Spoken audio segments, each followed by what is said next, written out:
offering of the Pledge of Allegiance by Mr. Barr.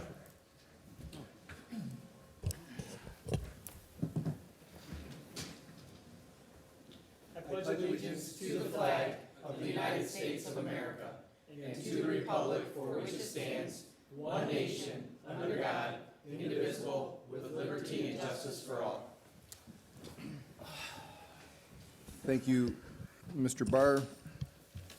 Good evening. This is a study meeting. Tonight's meeting is not a voting meeting, but rather an opportunity for the City Council to study the items on the agenda. Tonight, various motions will be offered, including an approving, denying, and referrals to committee of the whole. But those items will not be voted on until the next regular meeting in roughly about 2 weeks. At this time, we will start the meeting with audience communication. The City Council affords the audience, residents, and anybody else 3 minutes to address any items that are not on the agenda this evening. Is there anybody here for audience communication? There appears to be none. Is there anybody on the council who has any comments or information to provide? Mr. McCullough? Just really quick, so not this past Saturday, but the following, I think that was before the 4th. Just giving a shout out to the Devonair Softball League. We ended up having over 35 volunteers. They have 3 fields. They've been in existence for, I think, over 55 years. And Amanda Gonzalez, who runs the league, she's kind of newer in the president role, reached out, and we had a good collaboration between some local businesses, the schools, the city, and in 4 hours, with a lot of blisters and sweat and love, we were able to get one of the most dilapidated fields back in working order for all the kids. They're having their all-star game this Saturday, which has been an ongoing tradition, and hopefully going forward. I know the city's putting some capital expenditures into some fencing, but all around it was a great success, and very happy for the league, and huge donation. I think there was over $2,000 donated through an anonymous benefactor of baseballs, softballs, bats, helmets, which it was just remarkable. Great feel good. Mr. Chair. Yeah, I just want to congratulate Mr. McCullough. That was a great effort by you and your friends. Ms. Toy? Yeah, I was going to say, you know, this is exactly what a community is about. It's when you see a problem, and I know that you've done that. I know Mr. Donovic has done that. And others on our council have also done it, taken up the cause and did it for no dollars, no recognition. I mean, just because you care about Livonia. In these troubled times, when you see weeds, go pull them. I know that Clerk Nash has taken upon herself to go out front of City Hall and plant and pay for the flowers out of her own pocket. And those are the kinds of things that help the city, you know, and when, not to commend my favorite person in the world, but Hillary Clinton vote, it takes a village. It does take a village sometimes in these hard times to kind of pull together and do the kinds of things that Mr. McCullough, and I know that Rob grabbed a deer out of somebody's yard. I almost called him the other day. My dog had a couple rabbits she killed. So anyhow, we really appreciate all your efforts and all Devonair's efforts. They've been in business a long, long time, and Daly's, hats off to them. They've always sponsored them as well. Thank you so much, everybody that's helping our city move forward. Thank you. Anybody else from the council? I see none. We'll move on to the agenda. Number 1 is a block party request from Karen Worden to be held on Saturday, August 27, from 3 to 10 p.m. with a rain date of August 28th on Flamingo between St. Martin's and Breton. Good evening, ma'am. Your name, please? Good evening. Karen Worden. My address is 19651 Flamingo. Okay, can you tell us a little bit about what's happening here? It's going to be really hard to follow those two Drzwicki kids from the last meeting, but this is our 16th annual block party, and we have a house band, live music, karaoke, games, and just we invite kind of the surrounding neighborhood, our street, and then the surrounding neighborhood. So, yeah. So That's what we like to hear. Any motions, Ms. McIntyre? I'd like to offer this for the consent agenda, and I would like to thank Ms. Worden for coming and representing her neighborhood, I think, every year to put this together. And I know Karen, and she contributes a lot to this community, and her always being here to get the block party stuff taken care of is one example of that, so it's my pleasure are to all offer this. invited. Thank you, August and I 27th. may come for the consent agenda if there are no objections. It sounds good. Any audience communication? None? You're all set? Enjoy the party? Thank you Maybe we'll very stop by, we'll see. All right. Thanks a lot. Item number 2 is a request to waive the city's noise ordinance from Samantha Shedlock in order to host a wedding with a DJ at 32279 Camborne Lane on Saturday, August 20th from 5 p.m. to 12 a.m. Yeah. Good evening. Your name, please? My name is Samantha Shadlock. I actually live at 19035 Milburn Street. We are hosting the event at my best friend's house between 5 and 6 Mile. We're going to have a DJ. We're going to be dancing. Who's getting eating. married? I'm getting married.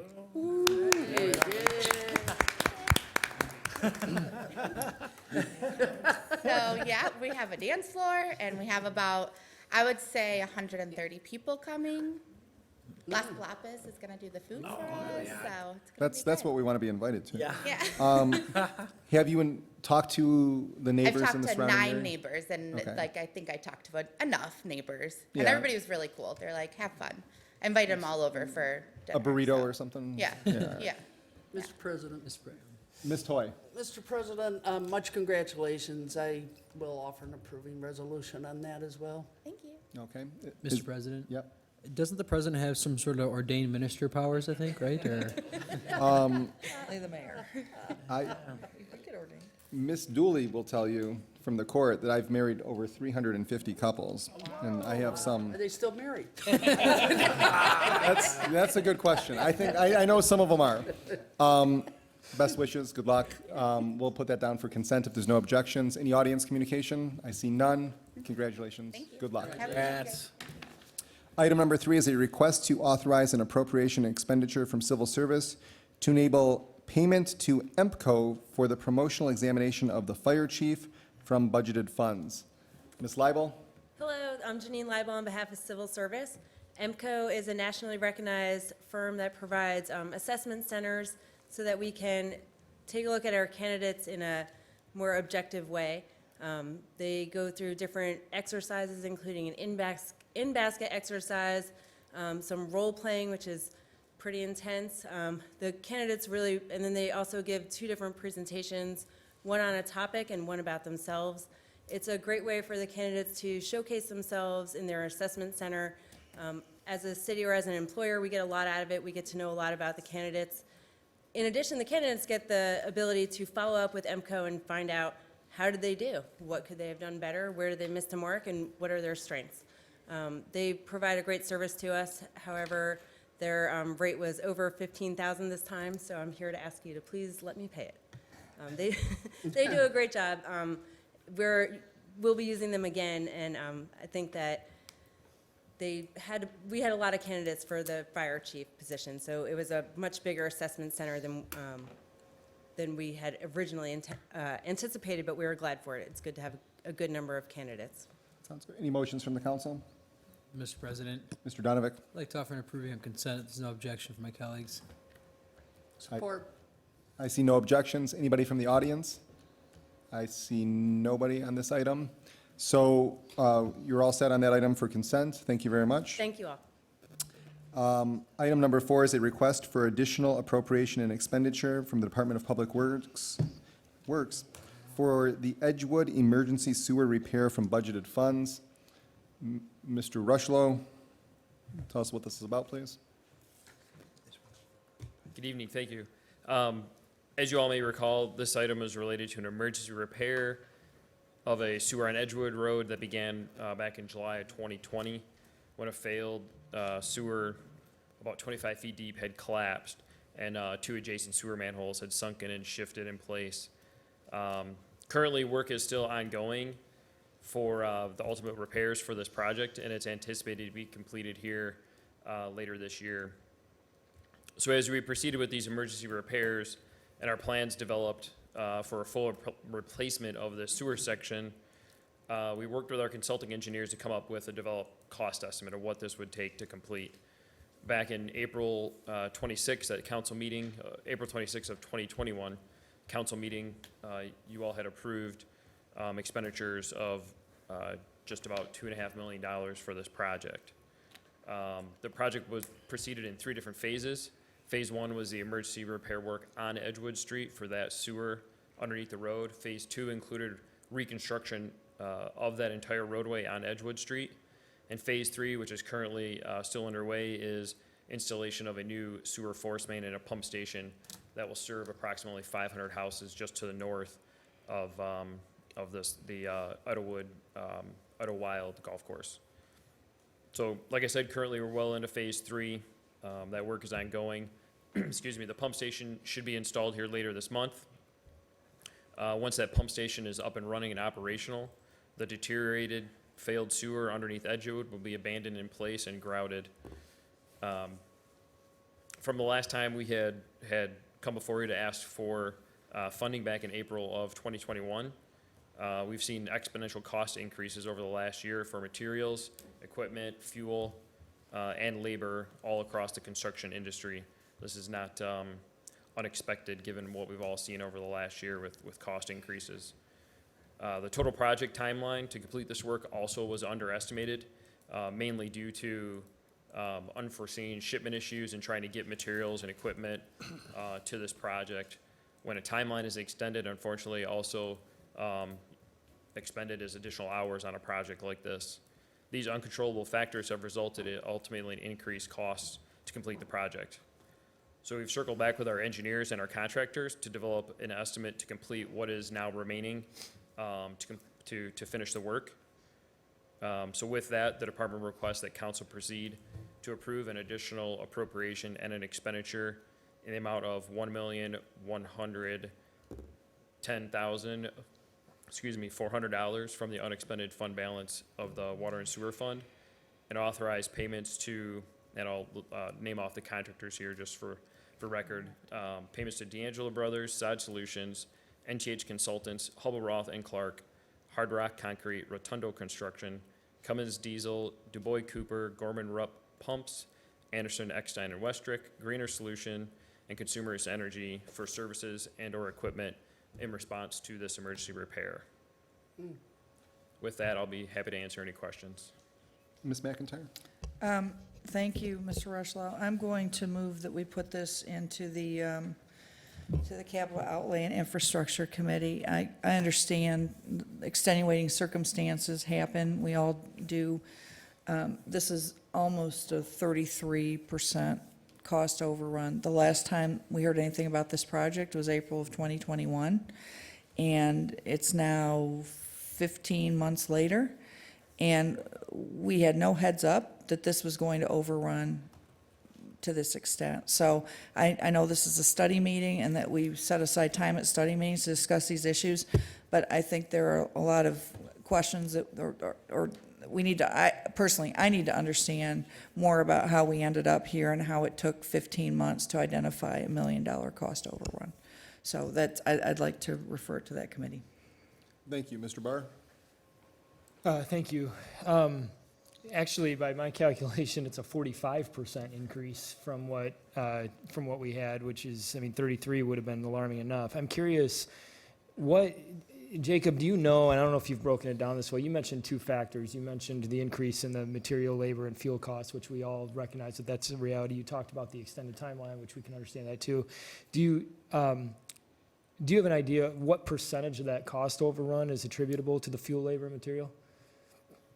I did not break it down by specific pieces of equipment or, vendors specifically. I didn't just necessarily in expect that you generality. had, but I was just curious, because you mentioned both reasons, and with a 45% increase, well, I know fuel and materials is a big deal, 45% is a big number. Yeah. And so I'm trying to get a sense of where this actually happened. I'm also concerned a little bit, when I look at the numbers you provided and the amount of we've already spent more than what we had approved, if I'm reading this correctly. We have been invoiced for those costs. We have Yes.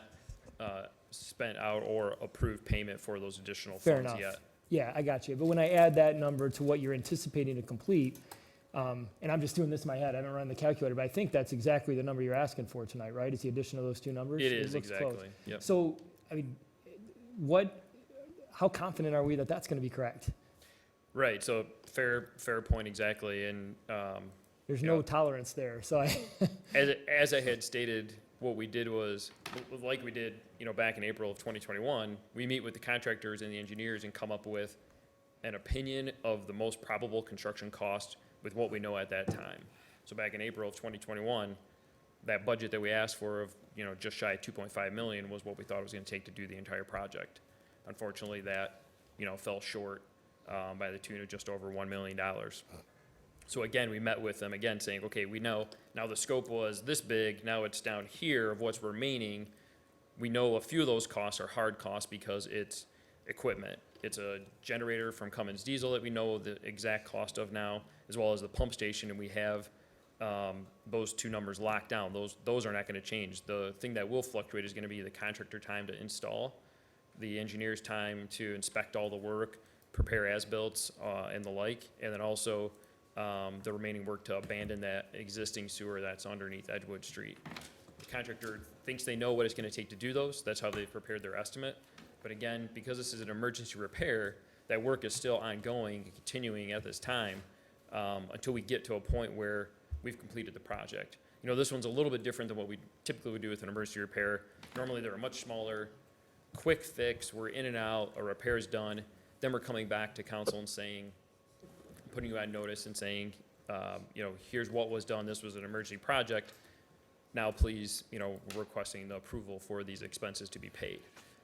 Because this was such a bigger project, obviously we didn't want to do that and didn't want to hold many contractors here, as I had listed out, on the hook for, spending time and material on a project that they were going to get paid for 12 months, 18 months, to come back to council at the end. And we didn't think it was fair to not have council in the loop of knowing what's going on with such a large project, even though it was under an emergency repair type scenario. Okay, of the money that's been spent, so again, looking at the numbers you provided, you broke it down to phase 1, phase 2, phase 3, and what the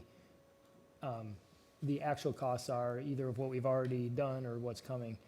Do you recall because I don't see this here, had we broken down before what we expected phase 1 to cost, what we expected phase 2 to cost? I do have that comparison, yeah, so if you'd like me to. Yeah, just one by one, 1 and 2 and 3, Sure. I'd be curious. So phase 1, which was the emergency sewer replacement on Edgewood Street, we had first estimated that to be just over 800,000, it was 820,000. Okay, Phase 2, which was the road reconstruction, driveway, sidewalk, lawn restorations, everything that was the surface, surface type restoration stuff, was just above 500,000, 513,000 was our Okay. number there. And then the pump station and the sewer force main through the golf course, that was estimated at 1,130,000 okay. originally. So the reason I was interested in that is, so phase 1, the first phase, we actually spent more than 600,000 more than we had asked for. So half of what we're asking for now is actually for the cost overrun of phase 1. Correct, yeah. So it's not something that's unforeseen, it's something that, it's not, okay. I think it's important for us as a council to understand that this isn't just phase 3 because it's the last phase that we're seeing all these increased costs. Back at phase 1, we undershot it by $600,000. I'm also just concerned about the fact that, and again, I will be first to admit, I'm not in your line of work, so I'm speaking out of my expertise here. But when I look at the types of items that you said in the letter that were unexpected, I listed them out: irrigation line and sprinklers, pump station generator, a sewer meter, pump station authorized dealer, and natural gas service consumers energy. None of those strike me as things that were unexpected. Maybe you can educate me otherwise, but like if I saw we found contamination of the ground that we had to deal with, or there was this big but every one of those things strikes me as things that we would have totally expected. And so I struggle with how we undershot that. I mean, you guys need the money. This job needs to get done. I get it. But I'm really concerned at the estimate that was brought to us before. And when I look at the phase one numbers I just said and that, I struggle to understand how we missed this by so much. Yeah, and I don't want to mislead you or speak in a way that's going to lead you in a different direction. So just to clarify, we did not underestimate the quantity of work that was going to be needed. What we underestimated was the cost of that work to be completed. So when we talk about things like irrigation line, natural gas line, we knew those, certainly, we Okay. knew those costs were included, or those items were included. What we underestimated, unfortunately, was what it was going to cost to get all of those services completed. Okay. I know I've asked, Councilman McIntyre has a motion on the table to go to committee. This being a study meeting, I've taken the opportunity to ask you the questions I had. I don't know, appreciate where her resolutions come from. I'll offer an approving for us to consider for the regular, along with that, and I'll have a couple weeks to figure out what I want to do. Thanks. Mr. Donovan? Thank you, Mr. President. Just briefly, just to remind us and anyone watching, can you briefly explain this whole scenario real quick, what happened? Sure, I can kind of take it back a little bit. Let- So, Very briefly, just Okay. detail, like a minute explanation here. I'll try to boil it down really quick. So when we were performing a routine sewer investigation work, cleaning work on Edgewood, which we do all across the city on sewers as routine cleaning and investigation, we found a section that had a void. There was a collapse in the sewer. Camera actually got stuck. We had some work to get it pulled out. We deployed our emergency contractor, D'Angelo Brothers, to assist us with trying to repair the sewer. Found how deep it was and how close in proximity the road was and some other things. And at that point, had to take a step back and look at what it was going to take to do an emergency repair here. So we started to deploy forces to get emergency digging and excavation. And then working with our engineers, came up with 3 different solutions that we brought through infrastructure committee to replace the sewer in the most cost-effective solution now and for the long run. Those items were vetted through the infrastructure committee. Option 1 was selected, which is the force main. Yeah. Force main I'm going to cut station. you off there because this is a long process, and I've got a couple more questions. so yeah, a history, this is a very long explanation here. I mean, just not through no fault of your own, but it's very detailed. I don't think we should go into it tonight. Thank you, Go Mr. ahead with your next President. question. So when you talk about a sewer, is this a sanitary sewer? Is this a storm sewer? Or is that like wastewater running down the street? How does that work? This is a sanitary sewer wastewater. Okay, and that pump station that we're paying for helps pump all that out so it's not pumping into the streets? That pump station pumps it through a force main sewer from the north end of the Idlewild Golf Course, near Wayne Road where that tees into the golf course there, down to 5 Mile Road, along the edge of the golf course. So have the residents experienced like any blockages and whatnot, or any?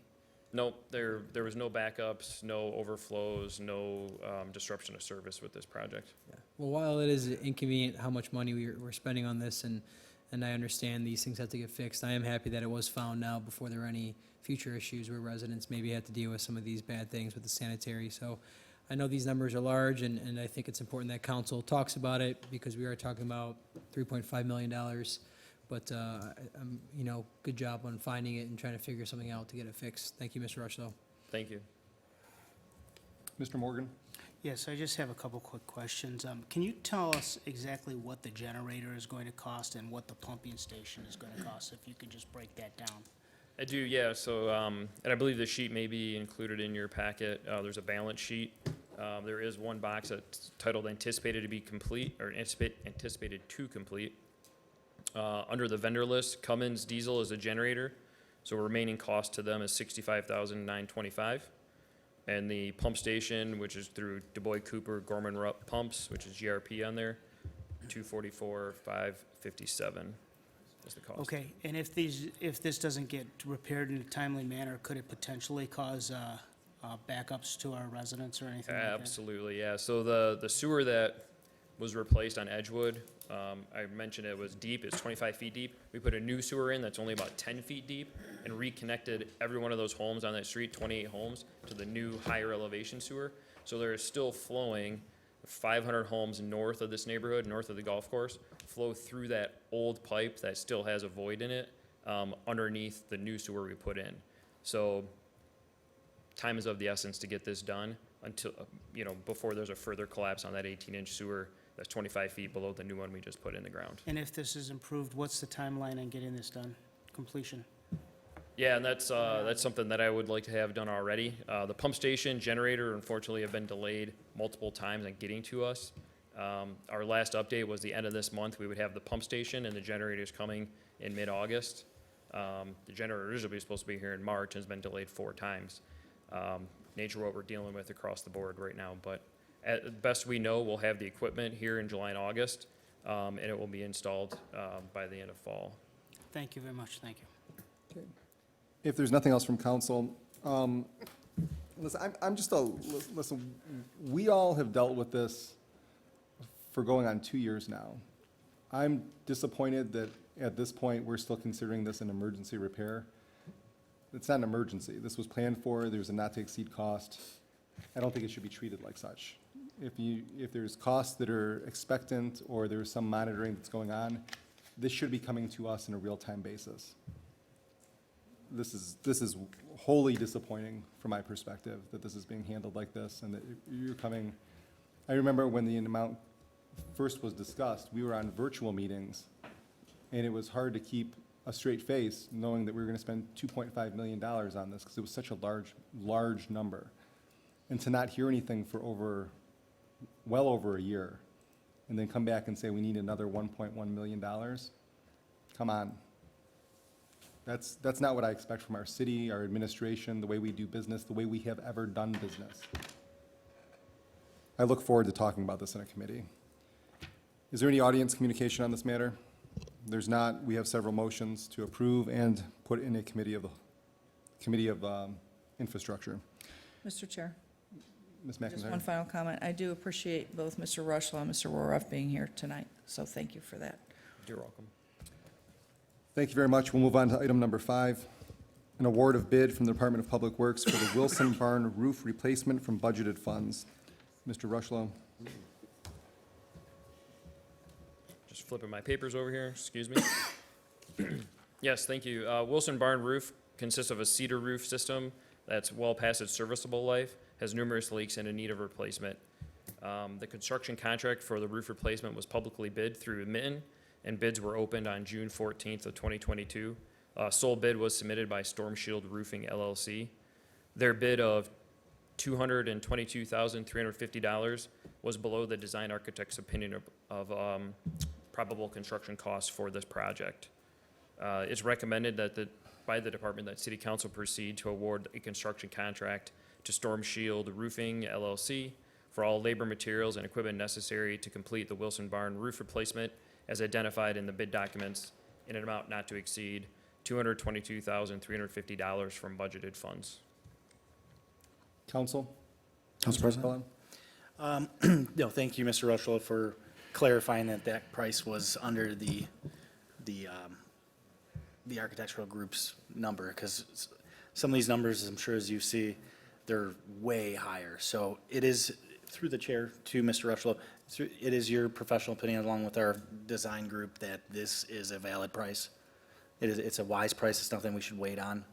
It is, yeah, so we actually went through a bid twice on this. Okay. Got really high numbers, made some changes, some modifications, how we did. We originally included windows as well on Okay. the lower level of the Wilson Barn that go all the way around.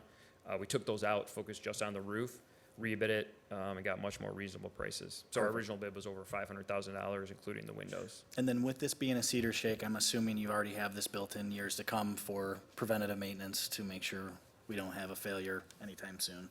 It is, and we also included an underlayment on this one, which was not, does not exist currently on the building as it Really? sits now, so. Oh, nice. Yep. Well, I think this is a great enhancement to the Wilson Barn, and I'd be happy to offer an approving on consent if there are no objections. Mr. Donovic? Thank you, Mr. President. Mr. Rushlow, you did mention that you removed the windows from the original bid. Is that something that you anticipate you'll bring back before council within a few years? That's something we'll definitely need to reconsider. We'll be working on that to see, what we'd included was just the lower windows. The upper windows as well have some issues that need to be addressed, so we're gonna look at that in a separate project. Does the Wilson Barn have to close down while you're doing this construction, or will they be impacted any way negatively? That's something I'll work with the contractor on to see how we're gonna need to, meet with the Friends of the Barn that operate the facility there and, try to impact them as little as possible. Well, it's nice to see that the Wilson Barn's getting some much-needed attention. It's a staple in our community, so that's awesome. Thank you, sir. Ms. McIntyre? What's the expected, and I went through the packet, I didn't see it, Jacob, what's the expected life of a cedar shake shingle roof with the kinds of underlayment system that you've, Yeah, that's a great question. Unfortunately, I did not come prepared to answer It's that. okay. I don't have that information with me. I apologize. that's, if you could maybe get back Okay. with us, I would like it to go then on regular, please, Mr. McCullough. Not a problem. Anybody else from the council? So I have a question. We just did this with a building at Greenmead not too long ago where we looked at putting a cedar shake roof on and found the cost to be significantly higher with a much lower lifespan. Through some back and forth with the historical commission, an alternate product that was significantly cheaper and had a much longer lifespan was found and was agreeable by the Livonia Historical Commission. Was that pursued at all in this case?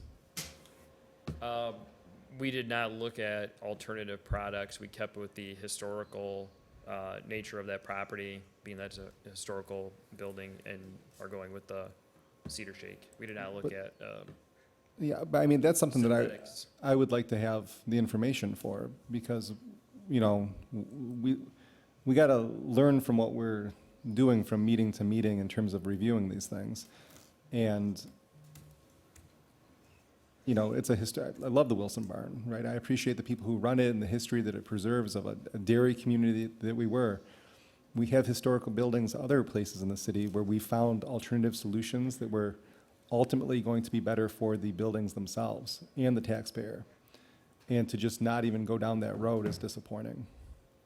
So I'd like that information if you can provide it, at least like a cost estimate of what something like that would be. Yeah, I think And maybe I I'll can get that refer from you, the contractor, what that Well, would cost. contractor, maybe Ted Davis, who I presume was involved in this, he should have the information about the product that was found before as well. So that'll be on regular. We have any audience communication on that? I see none. We'll move on to item number 6, a request to release as-built drawings bond from the engineering division for Mystic Creek Site condominium located on the east side of Wayne Road between 6 Mile and 7 Mile Roads in the southwest quarter of Section 9. Mr. Zalinsek? Good evening, Mr. President and City Council members. Again, this is just a housekeeping issue. Leo Solvay was a developer of that property, provided us the as-built drawings, and now we can officially release the $2,000 bond, cash bond, and send that after your approval this evening. Thank you. Council? So moved. We have approving from Toy. Any comments, objections? See what, that's, it's a study meeting. Oh, yeah, it's a study meeting, sorry. Approving. She offered an approving, which you normally do at a study meeting for the next meeting, a motion to approve, right? That's not what I heard, but, No motion tonight, but, yeah. Anyway, is it on consent, I guess is the question. yep, Okay, on consent? Thank you. we'll Yeah. offer that for Yeah, consent. if you guys want to. Is there any audience communication on that item? I see none. We'll move on to item number 7, a request to accept a stormwater facilities maintenance agreement from the engineering division from International Extrusions LLC in conjunction with the construction of a storm drain system that provides adequate drainage for the property developed south of Schoolcraft Road, east of Eccles, in the northwest quarter of Section 30. Mr. Zalinsek? Again, this is a housekeeping issue in which the project has been completed, stormwater system has been installed. Now we can accept that stormwater agreement and then execute it and get it sent down to Wayne County for recording. Thank you. President, Mr. Barr? I'll offer for approving, I'll offer the approving for consent, if there's no objection, please. See no objections from the council. Audience communication on item number 7, I see none. We'll go to item number 8, a request to accept stormwater facilities maintenance agreement from the Botsford General Hospital in conjunction with construction of a storm drain system that provides adequate drainage for the property developed on the north side of 7 Mile Road west of I-275 in the southwest quarter of Section 6. Mr. Zalinsek. And this is the Beaumont Hospital that was, the grand opening was back on April 25th. As you know, they enlarged the ponds that were previously existing there and provided us with the stormwater agreement after a year and a half of construction. We're happy to accept the stormwater agreement and then again, officially take it to Wayne County for recording. So we have something in place for perpetuity. Thank you. Council? Chair, Mr. Barr? I'll offer approving for consent. Okay, any objections from the council? I see none. Mr. Zlinczyk, why does it say Botsford General Hospital? That is That's the. not in our city and it doesn't exist anymore. That is the way the paperwork was given, provided to us by the owners as far as Botsford General Hospital, even though it's Beaumont. So we're just following, as you know, the attorney's way it's set up. All right. All right. Any Paul's- audience So communication I on think that it's item? Paul's fault. I see none. I see none. We'll go on to item number 9, a request to authorize an increase in court costs assessed for various civil infractions and misdemeanors from the Department of Law as requested by our judges. Good evening. Your name for the record, please? Hello, I'm Lori Hibbard, the Deputy Court Administrator at the 16th District Court. And we are here requesting an increase in court costs for various civil infractions and misdemeanors for the building fund. We haven't had an increase in just over 14 years. Okay. Mr. Chair, Ms. Toy? I'll offer an approving.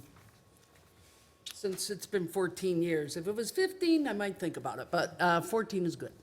Okay. Any comment from the council? I see no objections there. I'll just note from what I know in regards to this item, right around 2010, we opened up a new courthouse that I believe is largely, if not completely, funded by these court costs that are collected upon misdemeanors and civil infractions. You are correct. So we'll go to the audience on that item. I see no audience communication. That concludes our agenda for the study session this evening. Thank you. Thank you very much. We will go to audience communication for any items that are not on the agenda this evening. I see no audience communication. We'll go back to the council. Any audience communication, comments in closing? I see none.